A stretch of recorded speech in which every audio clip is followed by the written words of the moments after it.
Kasabay ng unang araw ng pagpapatupad ng anti-cybercrime law, inatake ang ilang website ng gobyerno ng grupong Anonymous Philippines. Bilang protesta, hindi nakaligtas pati ang website ng ating Pangulo.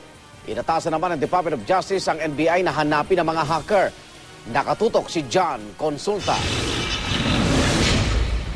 Mismong website ni Pangulong Noynoy Aquino na president.gov.ph ang pinuntirya ng grupong Anonymous Philippines sa unang araw ng pagkapatupad ng RA 10175 o Anti-Cybercrime Law. Ilang oras ring hindi ma-access ang website ng Pangulo matapos matagumpay na mapasok ng mga hackers. Agad kumilos ang mga web administrator ng website ng palasyo para maibalik ito sa normal na operasyon. Pero hanggang kaninang alas 5:30 ng hapon, under maintenance pa rin ito. Kaninang madaling araw naman, pinasok ng mga hackers ang website ng Kamara at Senado.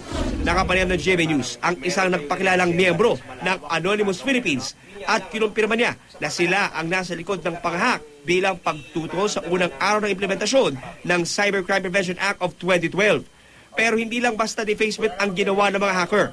Tuluyan daw nilang pinabagsak ang ilang website na pinasok nila.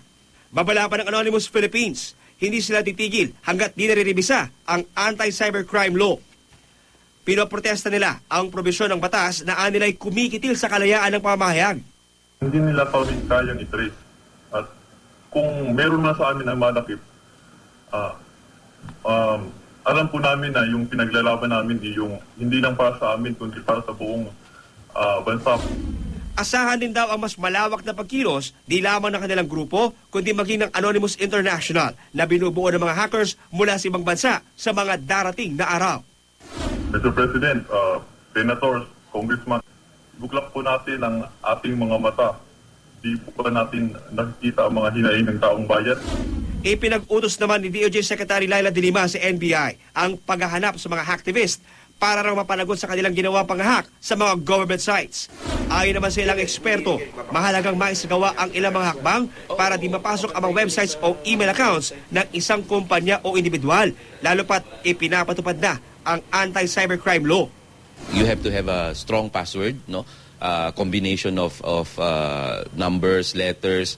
Kailangan halo mo yan.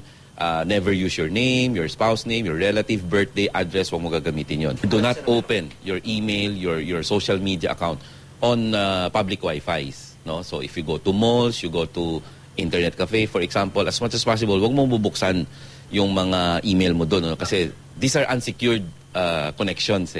Pwede ko ma-capture, ma-trace. Kung sino man yung nag-log-in dyan, pwede ko makita.